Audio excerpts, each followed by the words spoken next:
Hello student, स्वागत है आज की एक और नई वीडियो में। जैसा कि स्टूडेंट आपकी भाई एमपी बोर्ड एग्जाम त्रैमासिक परीक्षा यानी क्वार्टरली एग्जाम काफ़ी नज़दीक है, तो आप लोगों के काफ़ी दिनों से भाई कमेंट आ रहे थे। आप लोगों की डिमांड थी कि सर हमारी जो तैयारी है हमारी कुछ भी नहीं हुई है, तो सर आप हमारी तैयारी करवा दीजिए। तो बिल्कुल टेंशन नहीं लेना है, क्योंकि आपके फेमस भैया आपके साथ है। ठीक है, कमेंट सेक्शन में आपको बताना है अर्चिव डोज आपको कब लेना है और मॉडल पेपर कब लेना है। बाकी आपको पता होगा अर्चिव डोज का, तो भाई आप लोगों को कमेंट सेक्शन में बताना है। ठीक है, बाकी स्टूडेंट आपको बिल्कुल टेंशन नहीं लेना है, क्योंकि आपके फेमस भैया है जो आपका कमबैक हो चुका है आप लोगों के लिए, जो कि आपकी क्वार्टरली एग्जाम में पेपर को फाड़ना है। अगर पेपर को फाड़ना है तो इन सभी क्वेश्चन को आपको अच्छे से तैयार कर लेना है। एक एक क्वेश्चन को अच्छे से रट के घोल कर पी जाना है, बिल्कुल बक्की बक्की में छापना है। तो ठीक है स्टूडेंट, यहाँ पर अध्याय फर्स्ट आपका आता है विद्युत आवेश तथा क्षेत्र।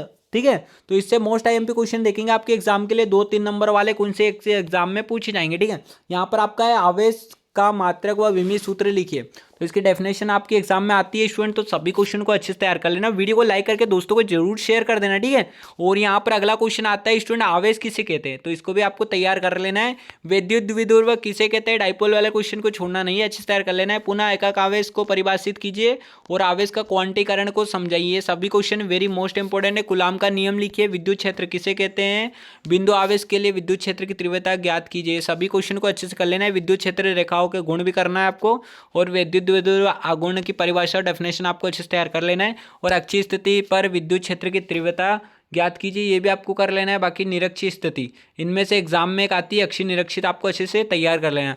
बाकी स्टूडेंट अगला चैप्टर की अगर बात करूँ तो यहाँ पर है स्थिर विद्युत विभव और धरीता। इन सभी प्रश्नों को आपको अच्छे से तैयार कर लेना है स्टूडेंट, अगर आपको अच्छे से नंबर से पास होना है एग्जाम में, अच्छे से टॉपर बनना है। ठीक है, बाकी पीडीएफ के लिए टेलीग्राम चैनल ज्वाइन कर लेना। बाकी वीडियो आपके लिए जितनी भी आएगी आप लोगों को अच्छे से तैयार करते जाना है। ठीक है, विभव किसे कहते हैं, इसके बाद आपको कौन से सब्जेक्ट के इंपॉर्टेंट चाहिए वो भी कमेंट सेक्शन में आप लोग बताना। ठीक है, विभव किसे कहते हैं, मात्रक विमीय सूत्र लिखिए। पराविद्युत किसे कहते हैं, समविभव पृष्ठ, एग्जाम में पूछा जाएगा, देख लेना, तो इसको भी अच्छे से तैयार कर लेना है। विभवांतर व मात्रक की परिभाषा बताना है। बिंदु आवेश के कारण बताना है आपको। समविभव पृष्ठ किसे कहते हैं, और यहाँ पर समविभव पृष्ठ एक दूसरे पर प्रतिच्छेद नहीं करते क्यों, इस क्वेश्चन को भी आपको अच्छे से तैयार कर लेना। अगला क्वेश्चन है अक्षीय स्थिति पर विद्युत विभव की गणना और निरक्षीय स्थिति पर विद्युत विभव की गणना कीजिए। अगला क्वेश्चन यहाँ पर स्टूडेंट देख लीजिएगा, संधानित्र में संचित ऊर्जा का सूत्र बताना है आपको। संधानित्र समांतर प्लेट क्रम संयोजन का तुल्य धरीता के लिए व्यंजक करना है। बाकी यहाँ पर स्टूडेंट है संधानित्रों के श्रेणी क्रम में तुल्य धरीता के लिए व्यंजक। संधानित्र किसे कहते हैं, समांतर प्लेट संधानित्र के लिए आपको व्यंजक ज्ञात करना है। अगला अगर बात करूँ स्टूडेंट, तो यहाँ पर अगला आपका आता है विद्युत धारा। ठीक है, तो यहाँ पर स्टूडेंट इससे आपको देख लेना है करंट जो आपका चैप्टर है, इससे क्या क्या एग्जाम में आएगा। तो यहाँ पर आपको विद्युत धारा किसे कहते हैं, ये एग्जाम में पूछा जाता है, तो इसको अच्छे से तैयार कर लेना है।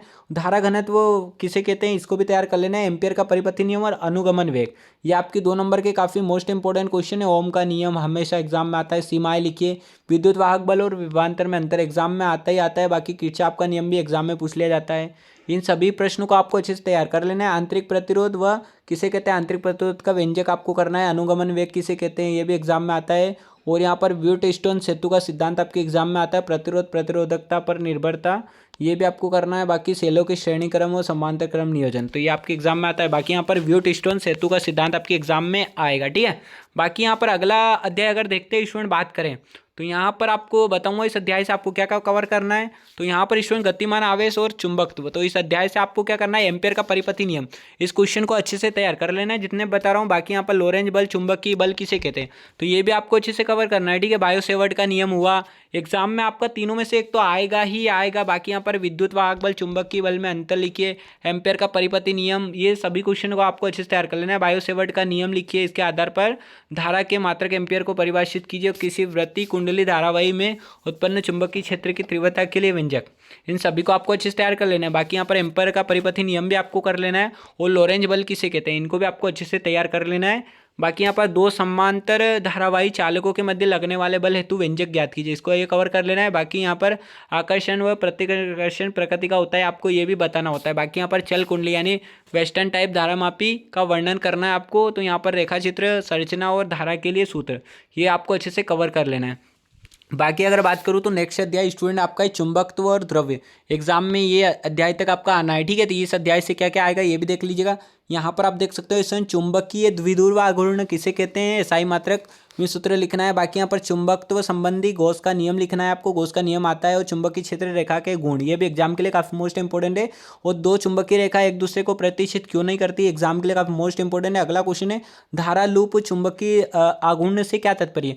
देखो स्टूडेंट इन सभी क्वेश्चन को आपको अच्छे से तैयार कर लेना है। बाकी देखो अगर कोई डाउट होता है तो आप लोग कमेंट सेक्शन में बता सकते हो, या डिस्क्रिप्शन बॉक्स में आपको इंस्टा का ऑफिशियल लिंक मिल जाएगा, तो आप इंस्टा पर भी बातचीत करके अपनी प्रॉब्लम का सॉल्यूशन पा सकते हो। ठीक है, यहाँ पर प्रतिचुंबकीय और अनुचुंबकीय और लोह चुंबकीय पदार्थों के गुण, कभी कभी इनमें डेफिनेशन भी आती है, तो इनको अच्छे से आपको तैयार कर लेना है। ठीक है, बोर्ड एग्जाम में भी आती है इनकी। बाकी है किसी दंड चुंबक के कारण अच्छी स्थिति में चुंबक क्षेत्र की तीव्रता का व्यंजक, इन सभी को आपको अच्छे से कवर कर लेना है। बाकी यहाँ पर स्टूडेंट देख सकते हो किसी दंड चुंबक के कारण निरक्षीय स्थिति में चुंबकीय क्षेत्र की तीव्रता का व्यंजक, इसको तैयार कर लेना है। एक समान चुंबकीय क्षेत्र में रखे वाले आघूर्ण बल का आपको व्यंजक, इसको भी अच्छे से तैयार कर लेना है। धारा वाली परिनलिका एवं दंड चुंबक में अंतर भी आता है एग्जाम में।